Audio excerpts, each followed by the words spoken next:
Thank you so much. It's my great pleasure to introduce Bob Naismith to you all today. So I've got a short bio about Bob. Bob's always loved making figures ever since he started sculpting in the 80s, making everything from 1 to 3,000 scale battleships to 15mm Sudan campaigns and 28mm Greek and Burgundian war ranges, to name just a few. He then, as many of you will know, moved to Citadel Games Workshop, where he had a great time making the first Space Marines, Terminators, Gene Stealers, and many of the epic original models, such as the first Titans. He left Games Workshop to become a freelance sculptor, which he's been doing ever since. If you've not already done so, do look him up on Patreon. He's found under Bob Naismith's Overrunners. He's also got a website, which I've sort of been looking through. It's got loads of really, really great stuff on there. And I'm sure Bob can tell us a bit more about this as we go on. So, as you'll know, I gathered questions from all of you via the group chat and via email, and I've put them all together into a bit of a list here. I've sent them to Bob. But I thought maybe, Bob, to start with, maybe you could just tell us a bit about your background in gaming, your background in miniature making, just to set the scene, really, for our discussion. Thank you very much. All right. Well, first of all, thanks very much for inviting me along. It's good to see you all virtually. So that's great. I hope the weather's treating you nicely. Yeah, okay. So I graduated from art school in 1979. I had already had an interest in wargaming in Glasgow, and found a little shop called War Games Publication Scotland, who were in the very early throes of making their own miniatures and painting. So I started painting miniatures there. I did that for about 2 or 3 years. Then they asked me to have a go at making some. So I did. At that time, I was studying silversmithing at art school. So small scale objects didn't give me any fears. So yeah, that was good fun. Did that, then started working with them. War Games Publication Scotland. We started Naismith Design, which was the company which made all the American Civil War, the Ancients, the Burgundians, all those historical periods. And then we also worked with an outfit called Navwar doing naval wargaming. Did that, and I worked with them for about 5 years, I reckon. And then I joined this small, tiny little outfit called Citadel, who were based in New York, run by Brian Ansell. But you know what? It was just a fabulous. I think I was there for about 6 years, and just a wonderful time. I mean, it was early days. Everyone could get involved. It was like being in a small boat as opposed to being in a large liner like Games Workshop is now. I've got nothing but respect for what Games Workshop's done since then. I mean, they're just a completely different object from when I was there. As a freelancer now, what I've done for about the last 30 odd years is enjoyed helping people start businesses. You know, usually with freelancers, you hire them because you can't afford a full-time staff designer or sculptor. So you hire them the services, and that's wonderful, because you see objects, games, concepts in the very early throes, and you get the opportunity to have some input and help, hopefully, with them. And I've had the chance to do that with a lot of companies in the last 30 years. Toy companies as well. Worked with Milton Bradley, which was Hasbro, and they did. What did we do? They did Hero Quest and all those other games. I was deeply involved with those games and developing those. That was great fun. I've always thought of miniatures as part of the whole kind of gestalt idea, of a game. The game it's in the head. It's an intellectual thing, and you have your adventures mostly in your head, and you use the models and the war games table as a way to communicate that with other people. So I see the models as tokens, as mnemonics for the concept that you've got in your head. with Games Workshop, for example, the whole idea of a space marine. There are thousands of fantastic designs of science fiction soldiers wearing heavy armor with energy weapons or missile weapons in them, and they're all really, really good. But the Games Workshop world has taken just one of them, which is the one that I started, and developed it into this whole, I can't say believable because it's not really believable, but this whole concise, detailed universe, you know, and I'm just in awe of what it's become these days, and really, really pleased with them. I don't think they would hire me now for you know, for anything on the planet, because I'm too individual. I think that Games Workshop now is a company where you are manufacturing as part of a large team, and I've never really been part, you know, hence the word freelance. So yeah, I've thoroughly enjoyed myself. Currently making what am I making? World War One. I'm making ancient Israeli tribes. I'm making science fiction, doing my own stuff. Yeah, there's always something going on, and I thoroughly enjoy it. Still having a great time. Hope I'll still be doing this in 10 years' time if I'm around. We all hope you will be as well. I'm sure. I mean, so I've got a few questions here about the early days of Games Workshop before we go on to talk about the more recent stuff that maybe we could talk about. I mean, one question that occurs to me is the small team, right? Did you have any idea that it was going to become this great big behemoth that it is now? Was there a sense that that's where you were going, or was it just you were just this? Yeah, I mean, after the success of Warhammer, which obviously was the fantasy set of rules that Rick and Richard Halliwell created, Brian, who was in charge, wanted to do a science fiction version, and essentially what he wanted to do was transpose the fantasy world of elves, dwarves, and humans and orcs into the science fiction universe. And that's really what the original Rogue Trader was. At that time, we knew we wanted to make a product. We knew we wanted to make a gaming system that we could develop. We didn't imagine that it would get to what it is now. That's to me that's where the real magic is. So at the time, yes, we wanted to make something that was successful. We wanted to use it as a tool for selling miniatures and models, but also as a way of another way of telling stories, because like Warhammer Fantasy, it's fantasy, but it's not science fiction. So there was a lot of things that you couldn't do with it. Vehicles being probably one of the biggest things.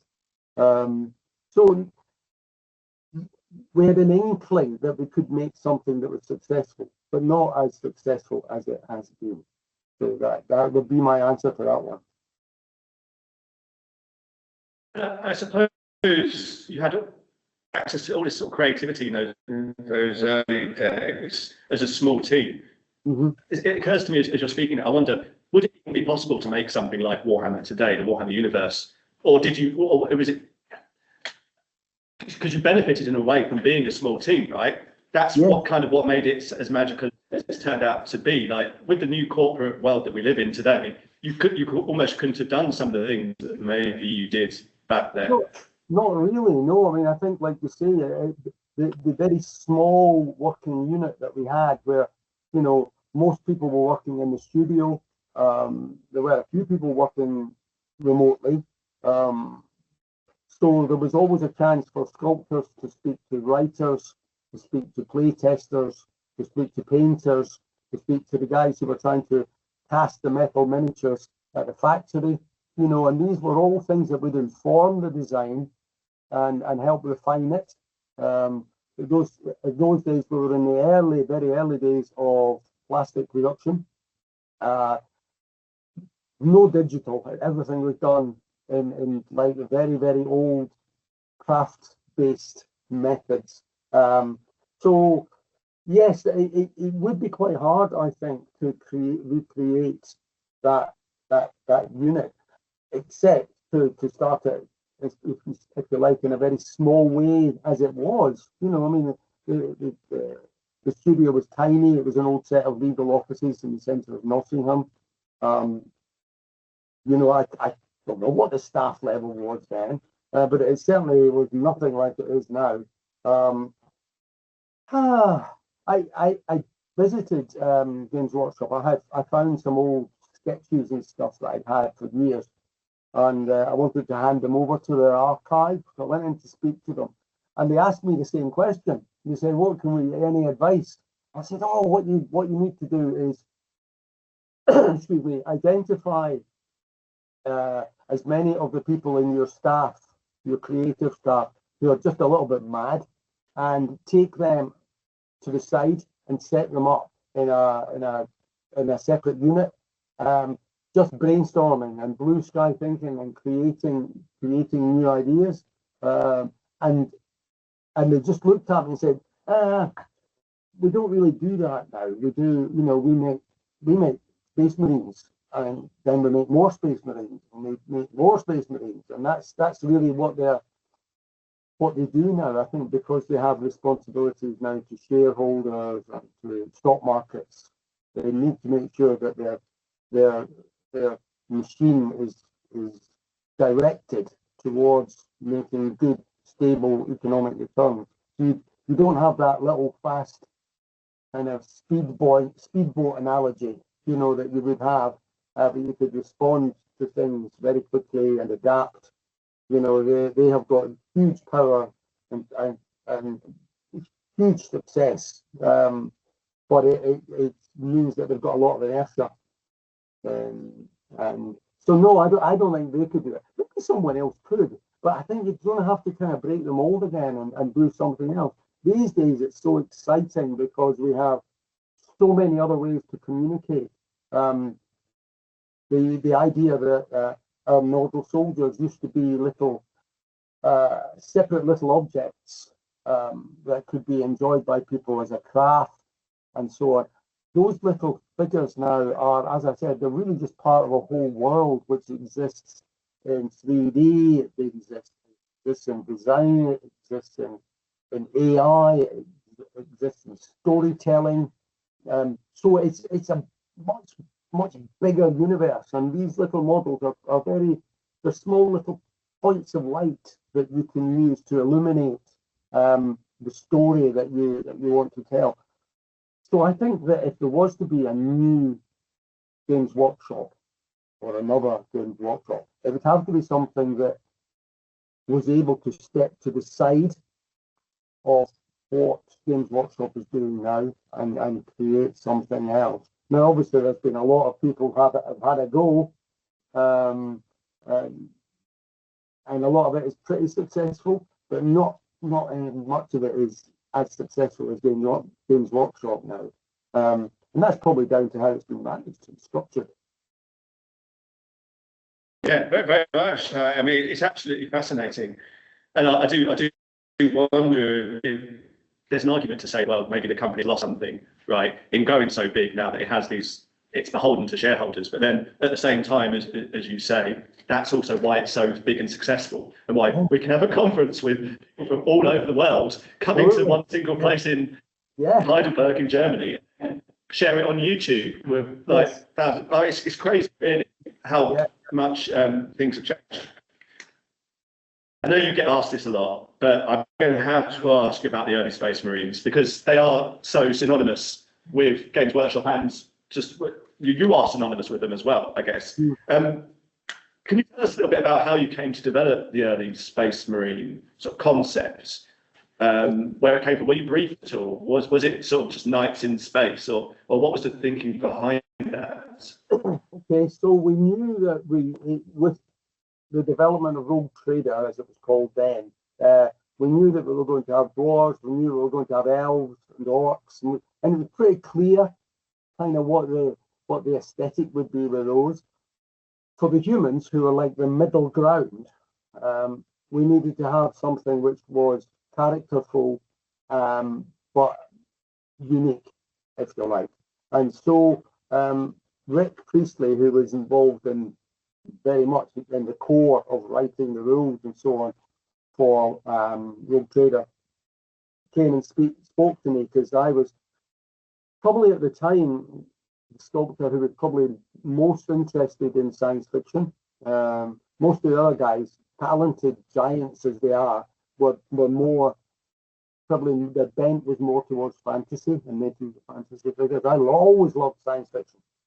So Rick came to speak to me and asked me if I would have a go at making this figure, and he described what he wanted the figure to be, to represent like the grunt, the assault infantryman that you would find in the science fiction world. He said they would have to have full armor, they would have to have heavy duty weaponry. Remember that at that time the weaponry wasn't really as canonized as it is now. You know, there was no real description of a bolt gun or anything like that. So you were left as a sculptor to just create your own object.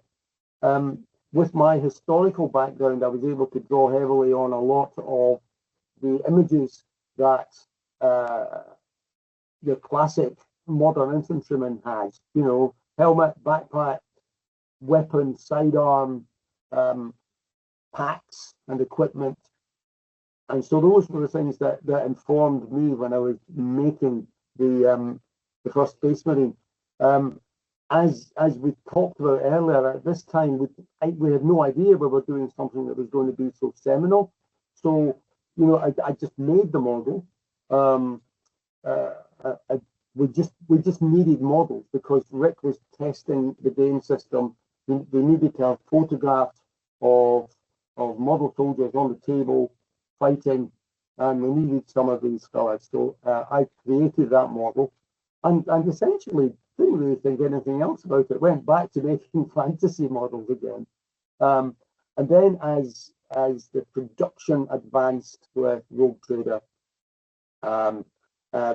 people started looking at the figure and said, yeah, this is the way we want to go.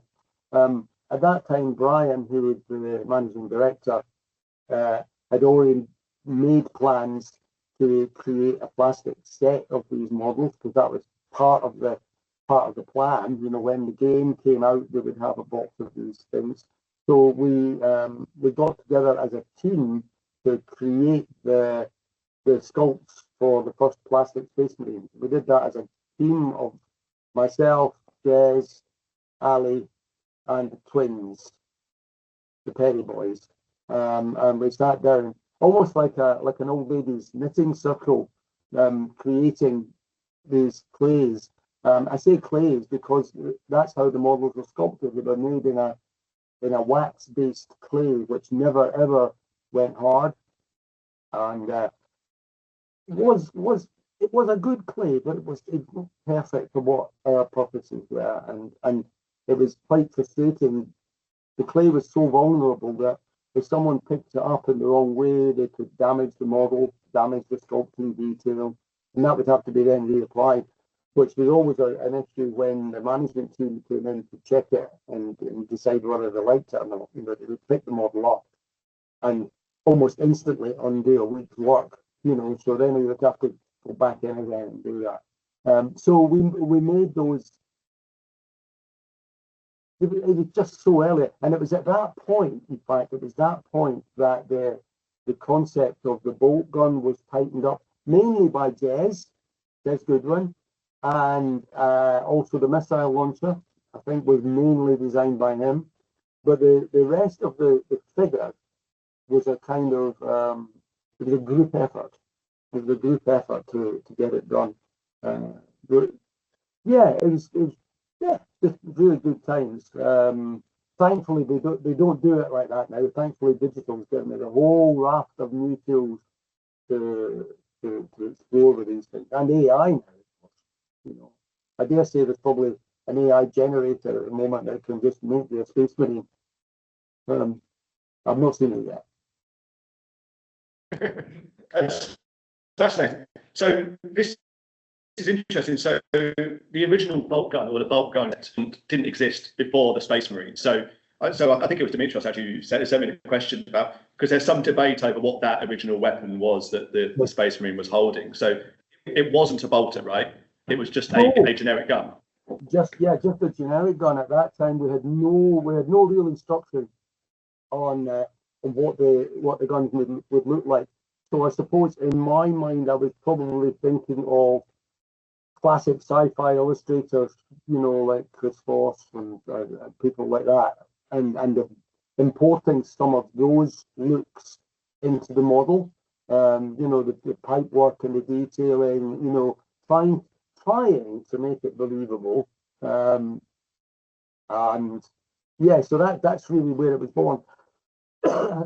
Rick had said that in the game system, it was important that the guns had an edged weapon, because the idea was that if you were standing firing the gun and suddenly you found yourself in close combat, that you would need to respond somehow. And you couldn't just say, just hold on a moment while I get my knife out and defend myself. You had a weapon, two hands, already fixed on the weapon, and you could use that. And that's why they have blades on the ends. That's why the early bolt guns had blades on the ends, all these things. That's perhaps less important now, but at that time it was.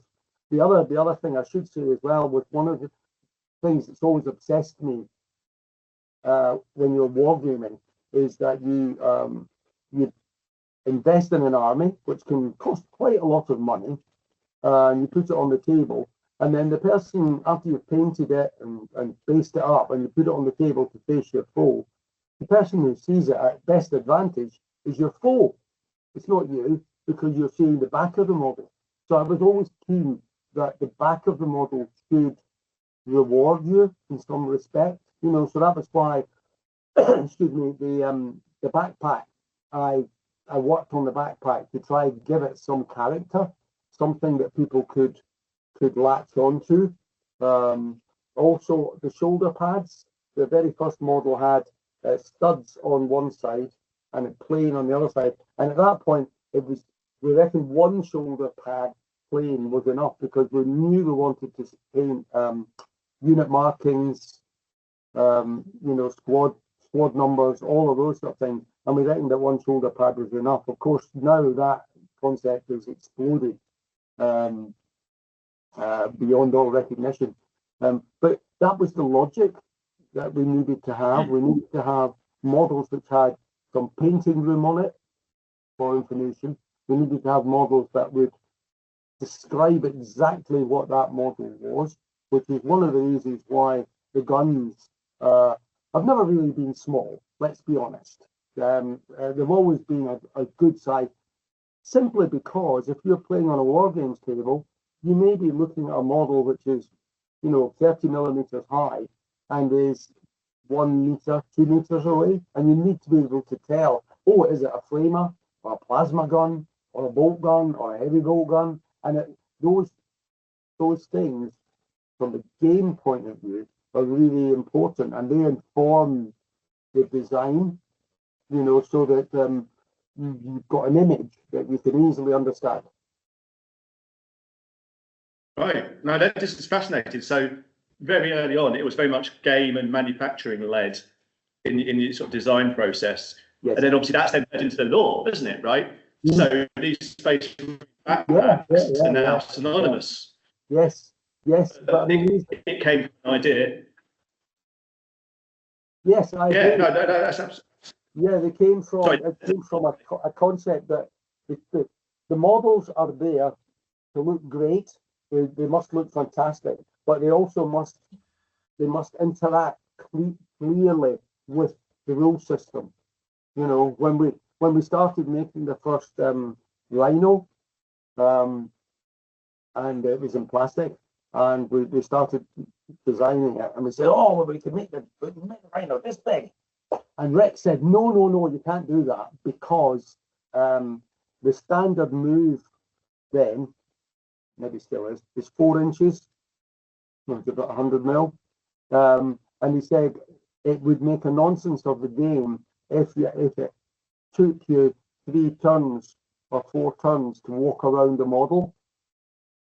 So the logic, therefore, was that the Rhino needed to be quite compact. And even the Land Raider, when it first came out, was pretty compact as well. I mean, I don't think that now applies to things like Bane Blades and all these superlative model tanks that there are, because that size restriction is gone now.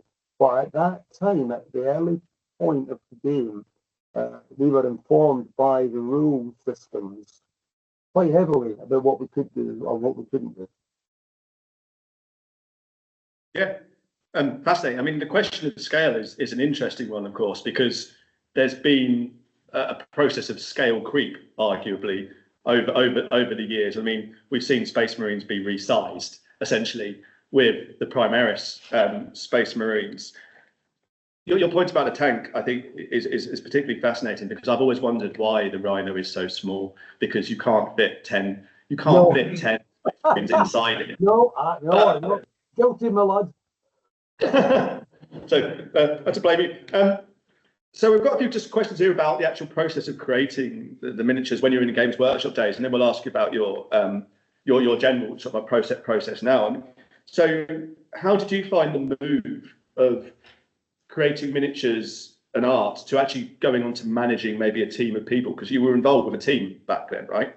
Yes. Yeah. Originally, we were simply a gang of sculptors, mostly managed actually by Brian himself and by Alan Merritt, who is in charge of the studio. And they were usually the guiding forces. But as the company started to grow and their responsibilities also grew, they knew that they needed someone to be in charge. And I basically just put my hand up and said, well, I'll do it, mainly because I've always been a facile sculptor, a very fast sculptor. I would make models really, really quickly, whereas someone like Jez would take days to make a model, and it was a beautiful thing. And I would just bash these models out. So I had room that time room, as it were, that I could say, well, I can do some of that. So I put my hand up to do it. Would I say that was it the smartest thing? I don't know. It had to be done. I do think that, it doesn't matter who the individuals are that you're managing. Suddenly they become your responsibility, and it's not. It wasn't so much about design decisions or how that pose was working or whether the mold makers would like that model or not. It was much more about making sure that the sculptors were in the right state of mind to be able to make the models. And that was demanding. That wasn't in my skill set, I don't think. But I did enjoy it, and it was a great opportunity to get deeper into the productions, liaising with tool makers and pattern makers who are going to help us make these plastic models. That was really quite exciting for me. But the managing of the sculptors was tricky. It would be tricky, yeah, it's kind of like I wouldn't like to say it's like having a gang of kids, but it's not that far off. It's tricky, but talented people, they need that kind of room and that kind of understanding. So no, I did enjoy it. They were all great fun and great to work with. Probably if I'd stayed just sculpting little men, I might even still be there at the moment. But that's in the past now. It's in the past. So was that one of the reasons that led you to move on then, because you wanted to go back to being your own person? Was that part of your move to freelance? Yes, and also I think that as Games Workshop grew and became much more, the design process became more complex and convoluted, and I found that difficult. I've always been the person who's like an originator, someone who would conceive, a concept person as opposed to a finishing person. So I was really happy to work with other new small companies who were just in the early stages of developing a design and developing a look. I loved working with them. As workshop grew, it became more prescribed. For me anyway. That was what I found. I mean, if I'd spent the last 35 years making Space Marines, I think I'd probably be wearing a straitjacket by now.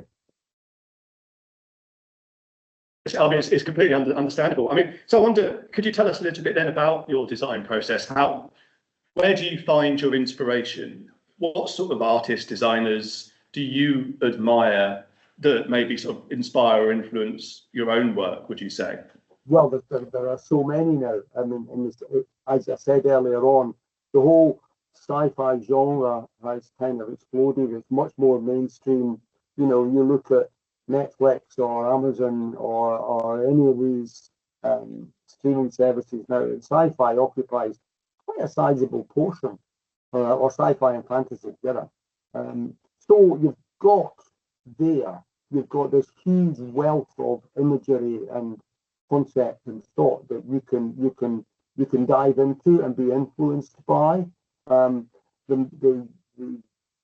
look, the warm future look that Star Wars, the original Star Wars, and things like Silent Running and Terminator exemplified, was the idea that even though it was in the far future, these things might still be very old, a bit worn, a bit beat up, a bit used, and therefore it was an easy way to compel people to believe that it was real, because it looked slightly flawed. So I think that nowadays the level of imagery that is around now is just everywhere. It's on the internet. It's on Instagram. You can gather small snips of all of these looks, and use them to your own advantage. It's always, I think, with sci-fi, it's very easy to just say, I'm going to make this incredible alien that's got 16 arms and 3 heads and 14 mouths, and that will make it science fiction. Of course it will. But it's so far away from the world that we inhabit as normal 21st century human beings. We need to be able to feel that this science fiction is just a little bit away from us. It's not too far away from us. So that's why, Space Marines you don't really have many 4-armed Space Marines. There are some, but not many. Most of them are normal humanoid shape with 2 arms, 2 legs, and a head. And most of the enemies, that they find are the same. And I think that's because we need to be able to identify with them. If we make models that are just too far away from our world, while scientifically there's a good argument for saying that they will be, it doesn't really work on the table. We need to have something we can have a relationship with. Also, if you want to be Eldar or be the Squats, you won't be able to understand them. And if they look too alien, it's quite hard to understand them. If there's a bit of humanity in them, then you've got a little key that you can use. They have society, they have structure, they have technology, they have ways of responding, and those are the things that you key on. If they didn't have that, or if it was too bizarre, you'd have to work too hard, I think. And that's, science fiction needs to be done in easy steps. Yeah, that believability and the link with the humanity is a really interesting one. I don't know how familiar you are with the shift in the lore behind the Necrons, for example, but sort of famously back in the day, they were almost just like Terminators, essentially. They were these cold, soulless sort of beings. But now, of course, they got reimagined to have almost human-like personalities and their own sort of society of sorts. Is that something you see sort of increasingly sort of? Yes. How important do you think that is? I think it's very important because we are, as again, you know, this when we invite people, if Workshop invites you into the world of the Necrons, there's got to be something there that draws you in. And they are competing in a very real sense with all the other manufacturers, which are smaller, I grant you that, but everything, the movies, the books, you know, there are so many things that can occupy a user these days, you know, so that the Necrons have to have a structure that has to be believable, it has to be coherent. Otherwise, you know, what's the point of even opening the book? You know, you can't have just baddies in black hats all the time now, because that doesn't exist. You know, even the baddies have got reasons why they are so, and you know, and we want to understand them. And I think that the structures that we can build around them, a lot of which have got historical backgrounds. You know, I mean, a lot of these traits are found in history, in ancient history. You know, I mean, Rick Priestley, his degree was in archaeology, so he had a deep and broad understanding of human history, and it was that sort of knowledge base that he could use to bring into play, you know, the characters of the orcs and the wars and so on. So I think, again, in a similar way to the look of the models, we're still stuck, if you like, with most of the concepts on this ball that we're in space are here. And while it's easy to conceive that there will be other concepts on other balls in space, we don't really know about them. And our customers don't. And they don't want to have to work too hard, I don't think. It's nice if you can understand quite easily the motivations of your protagonists. Sorry, I just wanted to take things in a slightly different direction. I'm aware we only have limited time with you here. Yeah. So I wanted to get insight into your own sort of process a bit more, really. And I was fascinated by this idea that you work across lots of different scales. Yes.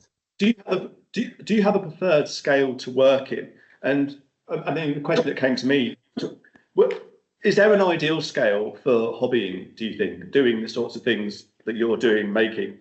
Is 28mm the ideal scale, for example?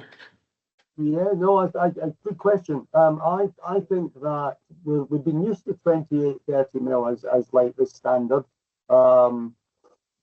Obviously, people can make smaller models. 15mm is still quite popular, I think. The original Traveller game system was based around a nominal 15mm. And it's largely a case, I suppose, of whether you're looking at tactical or strategic gaming. You know, obviously, if you're looking at tactical stuff, then you can use larger scale models. I know that there are people nowadays who use G.I. Joe or Action Man models, and they'll do war games outdoors, and basically following the same kind of rule system that you might find for a 25mm, say World War II game system, but they'll use the much larger model. In terms of sculpting, nowadays with digital, it doesn't really matter. The only thing about it is, with digital, which is by and large how most stuff is designed now, you need to have a good grounding in what's feasible in production later on, because it's easy to make a beautifully detailed 5mm tall model, but it would require a 3D printer that costs like £100,000 to make, and is virtually unmakeable in production for injection molding or simulcast, any of these things. So you need to have a bit of production savvy when you're making the models. If I'm asked to make a 10mm or 5mm model, it will most certainly have less detail than a 90mm model. and it will most certainly have different proportions, because again, it takes you back to that concept I was talking about, that the model is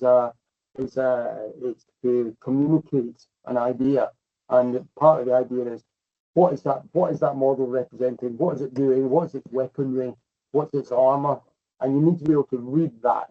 And when your model is only 10 millimeters high, you need to be more selective about the detail that you put in than you would do for a 90 millimeter model. There are some beautiful digital models around, stunning, but if you put them on the table, they almost disappear because the detail is so fine on them that you can't even see them. And we had a note about painting as well.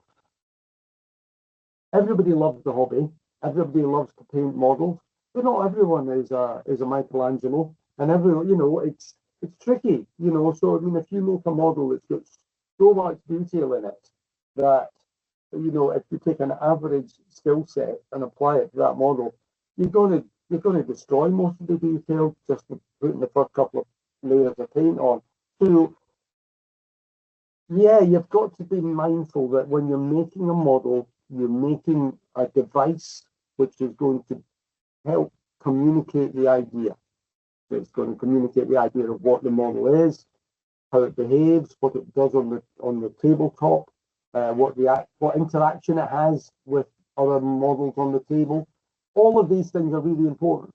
It's also got to look great, but it's got to be able to communicate properly, and it's got to function, and it's got to be robust enough to be used sensibly and not have to be treated like it's made of glass, because a lot of these models have got huge long spears or standards or things like that, and if they're not designed properly, they soon break. And if you spent €100 on a model and it snaps, you're going to be pretty angry, I would, So I think that's part of if you like, the product design brief that you have to have in mind when you're making models. It is a product, and it has to be designed. Your design is informed by the game.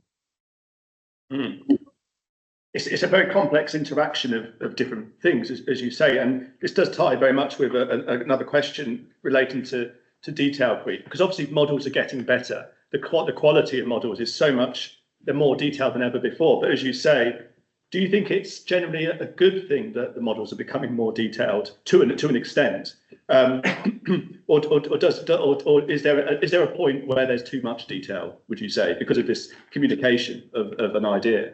I think in a way you could almost argue that if you were sitting at a meeting doing workshop about strategy, maybe one of the things you do to realise that there are people who have come to the hobby because they love the rules, and they will basically slap anything on the table as long as it's an army that qualifies, and they're not bothered about what the paintwork is like or the detail is like. They just want to play the game. And then there are other people who want to build the models as pieces of art, and people who see it as a craft, and a lot of these models are just stunning, beautiful things. Are they any more useful on the table than a first wargamer who just tips a load of Space Marine models that he's sprayed black and put on the table? Not really. As far as the game's concerned, it makes no difference. So there are different aspects to this hobby. One is the intellectual one of absorbing the rules, understanding the rules, using the rules. Then you've got people who will look into the lore and understand the lore and make sense of that. And then you've got the whole craft aspect of the model, the building of the model, the storing of the model, the painting of the model, and the use of the model. And they're all slightly different. And in a way, it would be an opportunity for workshop to almost like kind of divide them, the marketplace into different sections, for modelers. So you could have a superlatively designed, detailed model of a Space Marine with everything on it, and they would love that. And then a gaming Space Marine model, which was simpler, cleaner, easier to paint, easier to assemble, and more robust, possibly. And those are different kind of ways of approaching this idea. So, yeah, I think that for the gamer, he doesn't need or want that level of detail, but he likes to look at it. I do. When you look at beautiful models on a computer screen, they just are jaw dropping. So yeah, I think there's an opportunity here that perhaps they might look into, or someone else might. Yeah, I mean, they could do easy to build kits briefly. I don't know if that's still a thing, where it's just like push fit, like you put the arm onto the front or the comes in small parts, but it's limited. I think really pushed that since. It is, but it's the journey. If you imagine the continuum between you buy a game in a store and it's got everything in it, and you open the box and you chip everything out and it's ready. All the figures are in one piece. You just stand them up and they're ready to play. And that's one end of the continuum. And then the other end is where you've got to make your own decision about which models you're going to get. You have to source them, collect them, assemble them, and paint them, and everything in between there. So that really depends on what is the motive of the person who's buying the game, or is it the motive of the person who wants to have a beautiful model in the display case that people can admire? And those are two different things, I think. Yeah, and that's the challenge as you get bigger as an organisation. The market segmentation, you've got people with different abilities and different wants and needs in the marketplace. As you say, the first-time collectors like parents and kids maybe as well. Then you've got sort of like the people you see on social who are middle classes. And where on the continuum do you happen to stand? I'm not a very good painter, I have to say. So I wanted to ask more about what you're doing now, because it would be remiss of me not to talk about that. I mean, I've seen you've been very much involved with 3D design and also even with 3D printing. So your sort of models available for people to print at home, or however they choose to do it. I mean, I wondered if you could talk a little bit about the approach to model design when doing it digitally, as opposed to what you used to do in those early days, or sitting in a group with the sort of Perry twins and so on. What are the advantages and disadvantages to this sort of modern way of sculpting and miniature design? And is it something you prefer, or do you still do both? I still do both, but what I'm finding is that less and less people are asking for what I would call real world sculpting, mainly because I think the technology is kind of diminishing. A lot of people don't really like metal figures. They don't like the weight of it. The plastic figures or resin printed figures now present an easier avenue for them. I think that the big difference is that when you were sculpting a real world model, essentially you were having one single iteration. You would make one model. That one model would go into the mold and it would make one casting, and that casting would then go on to be reproduced. So if you wanted to recoup any of the design effort that had gone into your model, you essentially had to go back to the original sculpt if it had survived. Sometimes they don't, and essentially carve off pieces. I mean, Games Workshop, we did a lot of that. I did a lot of it.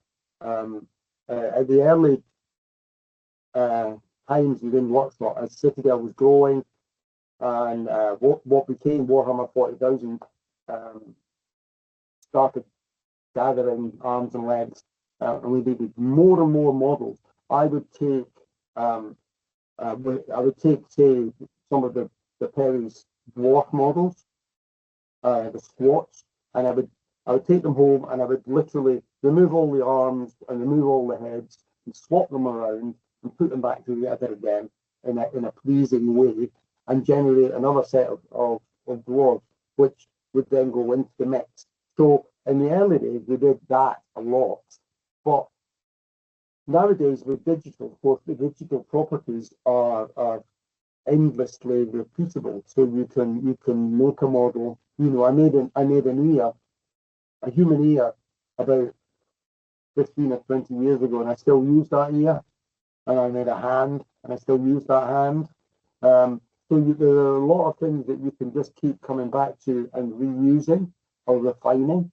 So that's one of the great benefits of 3D design, is that you know the model is, you can always pull back on a huge archive, and the more models you make, the deeper your archive becomes. I suppose the issue with that is that you have to be mindful you're not just repeating the same thing. That you still need to have your production hat on when you're doing it. You know, will this model still be viable? Will it still produce okay? Will it print? You know, most 3D digital models in terms of memory size are huge. And they're too big for a digital printer. So what you have to do is refine that memory demand that you need to make of the printer and other computers so that it's just viable. So these are all aspects that you have to take into account now. But I love that, and I love rationalizing the models. I love making them so that they are reproducible. I like, because most of the models I make now for myself on my Patreon are middle of the road, I would say, and they're intended so that they can be used in almost any game system. You know, so that there's no adherence to one like Space Marine look or a not Space Marine look or anything like that. It's just all different, and I like the idea that people can make fine-tuned decisions like that, and use the model in their own way, you know, and enjoy a game of their own design and their own creation. You know, the Games Workshop world is so vast and so complete, and it's so well designed and populated by all the creative people who work there. That it's a world already made. That you can go into.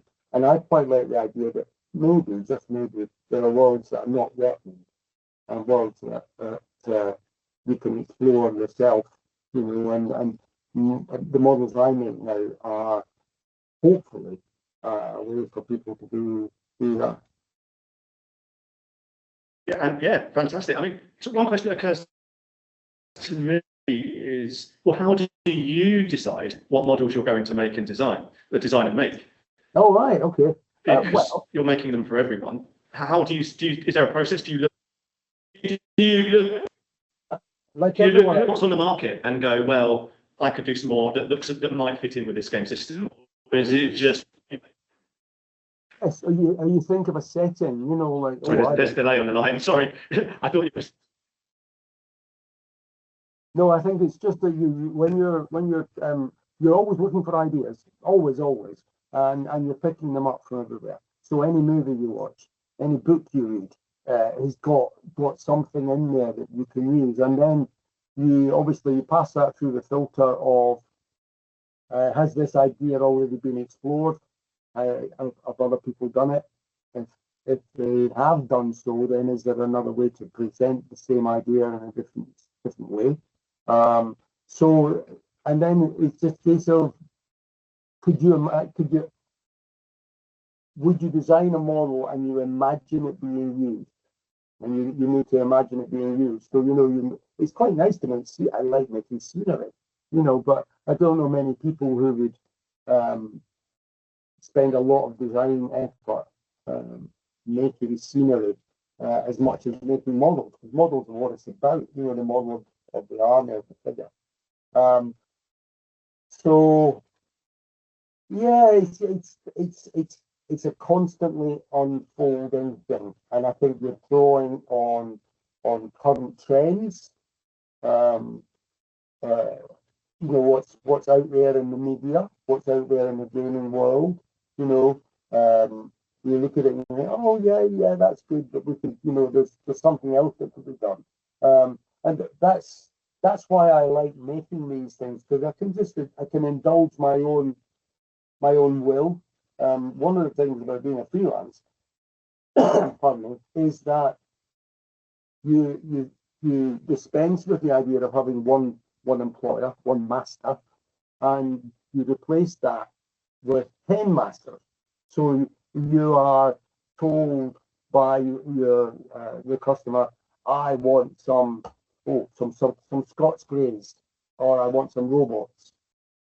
You just have to look at the world that people are living in, and by that I mean, the inputs that are out there in the media. You're looking at what kind of concerns there are in the world. A lot of science fiction is a reflection of the world that we live in. That's really what it's about. You take a concept that's evolving at the moment and you extrapolate it into the future. Like robots or spaceships or any of these things, and you arrive at a place where in your creative future, these things have had an effect. And essentially what you need to do is extrapolate those ideas and say, okay, is there something that we can do to help populate that? Making stupid things like I did a set of kids, like young teenagers. Because when you look at a lot of movies now, the heroes aren't necessarily great big Arnold Schwarzenegger type people. They're like 14-year-olds who have got, and they go and they save the planet, pure and simple. So,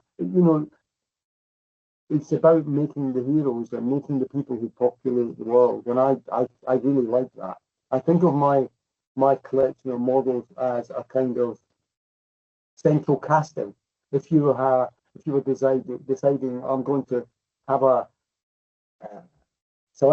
going to do a war game and it's got these people in it, and there's a marketplace, and then there's an airport or a starport, and there's a hangar, then I'm going to need some people to populate the hangar, some people to populate the marketplace, some people to populate the starport, and that's really where I see my figures coming in, and I just to be perfectly honest, I just enjoy making models. I enjoy making all sorts of models. I made some ships. I do. I don't know if you can see it there, but that is HMS Boxer, which is a Type 92 frigate, and that's a digital model for a customer, and that's great fun because it's nothing at all like normal figures, and it's that's what digital is good for. It lets you zoom in and create very small, fine details, and then you can zoom out and create the larger object, and you can repeat it and print it and extend it and do so many things with it. I use several different programs, all of which I probably only use 10% of, because that's all I need. These programs are hugely powerful, and I'm just very happy, quite happy making Wee Men as long as I possibly can.